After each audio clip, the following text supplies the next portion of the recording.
തീരങ്ങളെ തഴുകി ചെറുതുരുത്തി നില ബോട്ട് ക്ലബിൽ ആസ്വദിക്കാം സായാഹ്നവേളകൾ. റിവർ സഫാരിക്കായി കയാക്കിംഗ്, ബോട്ടിംഗ്, വഞ്ചി സഫാരി, സ്വാൻ പെഡൽ സർവീസുകൾ. രുചി വൈവിധ്യങ്ങളുമായി വിപുലമായ ഫാമിലി റെസ്റ്റോറന്റ് സൗകര്യം. വിനോദത്തിനായി kids park, playground, horse riding, water pool. Nila boat club. Cheruthuruthy Vadakkanchery Pazhayannur police station പരിധിയിൽപ്പെട്ട 4 കുട്ടികളെ കാണാതായതായി പരാതി. ജനുവരി 1 മുതൽ 3 കുട്ടികളെയും വെള്ളിയാഴ്ച മുതൽ 1 കുട്ടിയെയും കാണാതായതാണ് പരാതിയുള്ളത്.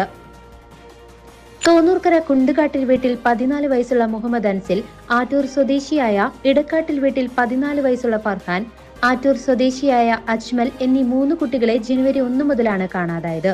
തോന്നൂർക്കര സ്വദേശിയായ അൻസിൽ വാഴക്കോടുള്ള മാതാവിന്റെ വീട്ടിലായിരുന്നു. ഇവിടെ നിന്നും മൂവരും കളിക്കാൻ പോയതായിരുന്നു. എളനാട് തൃക്കണായ കോതനാത്തപ്പടി വീട്ടിൽ 14 വയസ്സുള്ള അർജുനെ വെള്ളിയാഴ്ച മുതലാണ് കാണാതായത്. കുട്ടികളെക്കുറിച്ച് എന്തെങ്കിലും വിവരം ലഭിക്കുന്നവർ അടുത്തുള്ള പോലീസ് സ്റ്റേഷനുമായി ബന്ധപ്പെടുക. CCV news, Chelakkara.